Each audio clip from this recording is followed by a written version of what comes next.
নমস্কার, কেমন আছেন সবাই? রূপকথার নতুন একটি ব্লগে আপনাদেরকে অনেক স্বাগত জানাই।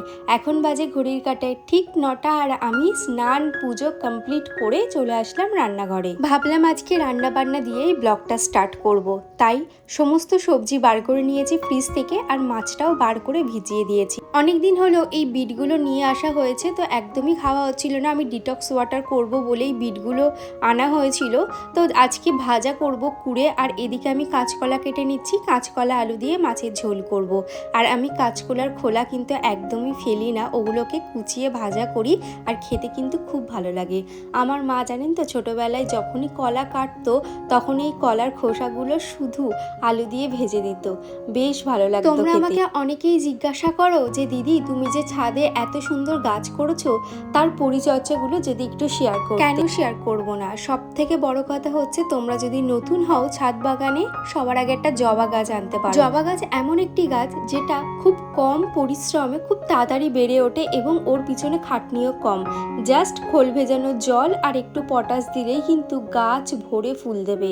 আর একদম রোদের মধ্যে কিন্তু গাছগুলোকে রাখতে হবে। আজকে ঘুম থেকে ওঠার পর মাম্মামকে বললাম স্কুলে যাওয়ার জন্য, ও আজকে যেতে চাইছিল না। আর গতকাল রাতে একটু দেরি করেই ঘুমিয়েছে, সেই জন্য আর জোর করলাম না, আজকে আর পাঠালাম না। আগামীকাল আবার মাম্মামকে স্কুলে পাঠাবো। মিঠু বাছার আমাকে কমেন্ট করেছে, রূপকথা তোমার ব্লগ আমার খুব ভালো লাগে বরাবরই, কিন্তু তোমার কাছে আমার একটা রিকোয়েস্ট আছে, এডিটিং এবং থাম্বনেল এত সুন্দর করো কি করে? প্লিজ তার ভিডিও দাও, তাহলে আমার খুব ভালো লাগবে রূপকথা। অবশ্যই দেব, এডিটিংটা তো স্ক্রিনশট থেকে করি। আর একটা কথা আমি তোমাদের একটা টিপস দিতে পারি থাম্বনেল খুব ভালো করার জন্য, সেটা হচ্ছে তোমরা যখনই ক্লিপস নেবে তখনই একটা করে ছবি তুলে রাখবে। ভিডিও থেকে স্ক্রিনশট নেওয়ার থেকে তোমরা যদি ছবি তুলে রাখো সেটা কিন্তু দেখতে আরও ভালো লাগবে। আর থাম্বনেল যত পরিষ্কার পরিচ্ছন্ন হবে তত কিন্তু তোমার ভিউজ আসার চান্স বেশি থাকবে।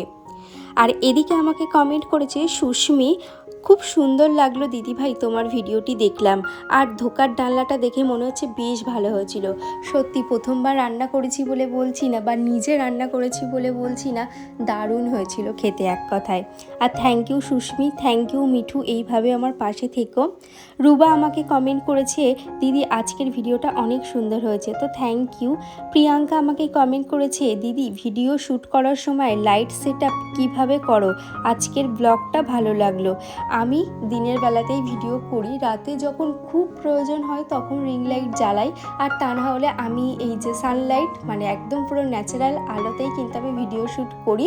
আর ভিডিও কিন্তু আমি দিনের বেলাতেই শুরু করি, দিনের বেলাতেই শেষ করি, যে কারণে আমার কাছে কোনো লাইট সেট আপের ব্যবস্থাও নেই আর আমি করিও না। একটা রিং লাইট আছে, খুব প্রয়োজন হলে সেটা রাতে জ্বালাই, আর এইভাবেই আমি কিন্তু ভিডিও শ্যুট করি। আর থ্যাংক ইউ প্রিয়াঙ্কা, এইভাবে আমার পাশে থেকো। সিক্রেট ব্লগার তাইভা আমাকে কমেন্ট করেছে, অনেক দিন পর তোমার ভিডিওতে কমেন্ট করলাম, বেশ কয়েকটা ভিডিও তোমায় দেখেছি কিন্তু কমেন্ট করা হয়নি। কালকে তোমার পুরনো চ্যানেলটা দেখলাম, তোমার ওই চ্যানেলটা কিন্তু অনেকটাই সাবস্ক্রাইবার ছিল। তুমি তারপরে যে কিভাবে চ্যানেলটা ছেড়ে দিয়ে এই চ্যানেলটা বানিয়ে আবার নতুন করে ভিডিও করছো, সত্যি একটু জানিও আমাদের।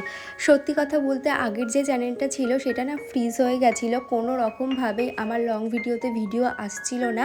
আর আমি ওই চ্যানেলটাতে একটা ভুল করেছিলাম, কোনো ক্যাটাগরি সেট করিনি। তোমরা যখনই ভিডিও দেওয়া শুরু করবে, তোমরা কোন ক্যাটাগরির ভিডিও দেবে সেটা কিন্তু অবশ্যই আগে সিলেক্ট করবে, তারপরেই চ্যানেল খুলবে, তারপরে ভিডিও আপলোড করবে।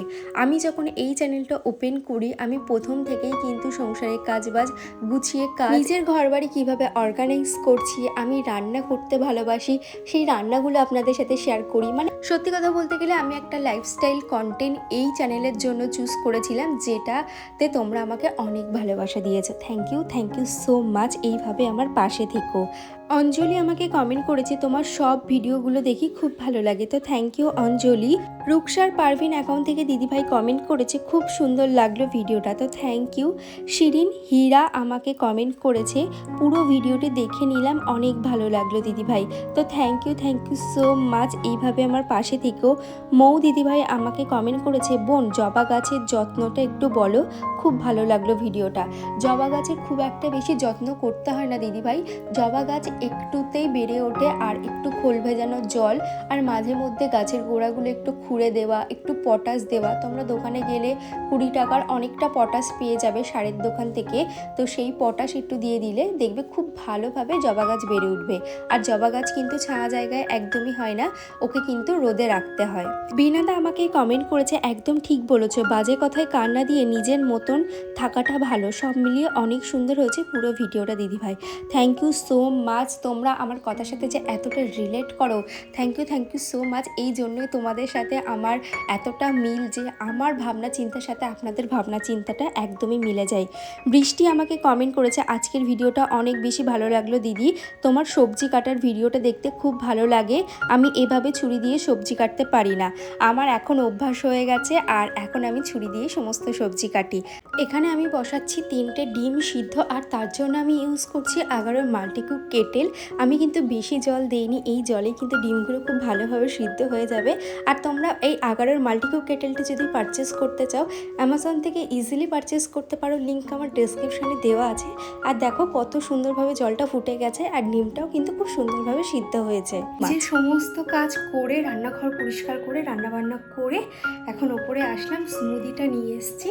আর এখন যেহেতু আমি ইন্টারমিটেন্ট ফাস্টিং শুরু করেছি, আমি ভাবলাম যে এইভাবে ডায়েট আমার দ্বারা হচ্ছে না, বা হলেও অনেক লেটে হবে, তাই জন্য আমি ইন্টারমিটেন্ট ফাস্টিং শুরু করেছি। আর ইন্টারমিটেন্ট ফাস্টিং করলে অনেক রোগ সেরে যায়। আমাদের যেহেতু একটা বেবি আছে, সেজন্য কিন্তু আমাদের ফিট থাকা আরও বেশি দরকার। আর এই যে স্মুদিটা নিয়ে এসেছি, এখন বাজে 12:30, আমি এখন স্মুদি খাবো, আর তখন 2-2:30 দিকে গিয়ে আমি ভাত নেব।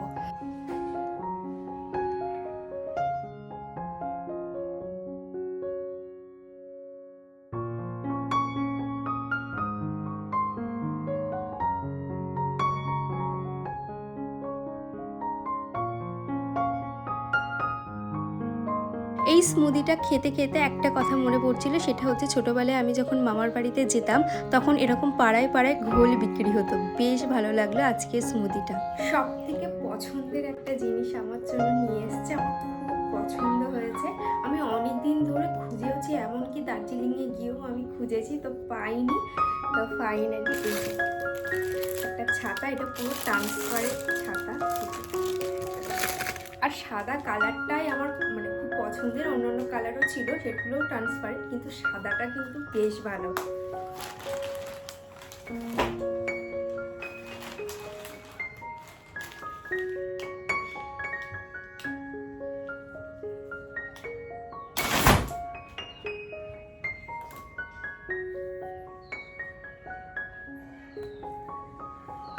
কেমন হয়েছে ছাতাটা অবশ্যই কমেন্টে জানিও। আর এই যে এই পোর্শনটা, এটা একটু ছোট, তো যে কারণে ধরতে খুব সুবিধা হবে, আর এইভাবে নিলে বেশ ভালো লাগছে দেখতে। সেটা হচ্ছে নেপালে এই জিনিসগুলো খুব পাওয়া যায়।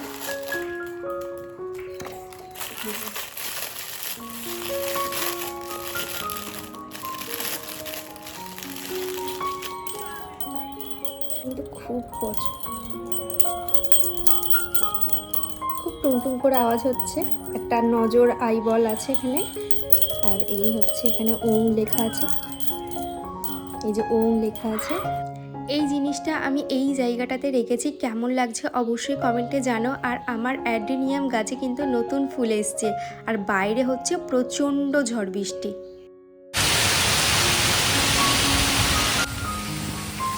রোদ উঠেছে হালকা হালকা, তার সাথে ঝমঝমিয়ে বৃষ্টি। এতক্ষণ তো অন্ধকার করেছিল, এখন তো একটু রোদ উঠেছে। আমি মাম্মামকে পড়াচ্ছিলাম বলে উপরে ঘরে আমি আসার সময় পাইনি, আর পুরো জানালা টানালা কিচ্ছু দেওয়া ছিল না। আর ওই যে আমি পুরো স্নান করে গেছি, কারণ গাঁদা গাছটায় জল পড়ে পুরো ভেঙে যাচ্ছিল, যে কারণে গাঁদা গাছটাকে আবার বাঁধলাম, বেঁধেই এখন আসলাম। এই যে পুরো ভিজে গেছি, নাইটিটাকে চেঞ্জ করবো। এমন গরম পড়েছিল, হঠাৎ বৃষ্টিতে একটু যেন সব কিছু ঠান্ডা হলো। এখন কি করব, ঘর বাড়িগুলো একটু মুছতে হবে, মুছে তারপরে যাবো নিচে। পূর্ণিমা আমাকে কমেন্ট করেছে, হাই ডিয়ার, নাইস ব্লগ। আমি আসাম গুয়াহাটি থেকে দেখি তোমার ব্লগ, কাজ করতে করতে দেখি তোমার ব্লগ খুব ভালো লাগে। আমি আসাম, বাট আমার হাজব্যান্ড বেঙ্গলি। তো থ্যাংক ইউ সো মাচ পূর্ণিমা। আমারও গুয়াহাটি বা আসামে যাওয়ার খুব ইচ্ছা, আমার হাজব্যান্ড 2বার গেছিলো চালসাতে। তো থ্যাংক ইউ সো মাচ, আমারও যাবার খুব ইচ্ছা, আর গেলে তোমার সাথে একবার হলেও দেখা করব। ওপরে ঘরবাড়ি সমস্তটাই মুছে নিচ্ছি, তারপরে যাব নিচে। এখন বাজে প্রায় ওই 3:30 মতন। তাহলে চলো আজকের মতন ব্লগটা আমি এখানেই শেষ করছি। দেখা হচ্ছে নেক্সট ব্লগে। ততক্ষণ সবাই সুস্থ থাকবেন, ভালো থাকবেন। আজ আসি তাহলে, টাটা।